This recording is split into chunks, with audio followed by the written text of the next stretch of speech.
এই তো ব্যাংক কিনে ফেলছি। ভাইয়া এই ব্যাংকে টাকা জমিয়ে আমি কিনবো আইফোন। আর আমি এই ব্যাংকে টাকা জমিয়ে একটা বাইক কিনবো। চলো ভাইয়া তাহলে টাকা রাখা শুরু করি।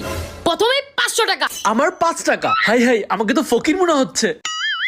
এই তো এইভাবে টাকা জমিয়ে আমি আইফোন কিনেই ছাড়বো। আমিও এইভাবে টাকা জমিয়ে বাইক কিনেই ফেলবো।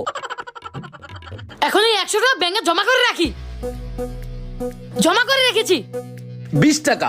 এখন এইটা আমার ব্যাংকে জমা রাখি। এই টাকাগুলো দিয়ে যদি একটা বাইক না কিনতে পারি তাহলে নিজের নাম উল্টায় রাখবো। কয়েকদিন পর। এখন এই 500 টাকাও ব্যাংকে জমা রাখি। কি ব্যাপার, কই গেল? আরে পকেটে একটা টাকাও নাই। কি করা যায় আইডিয়া। এই মাটির ব্যাংকের জমানো টাকাগুলো বের করি।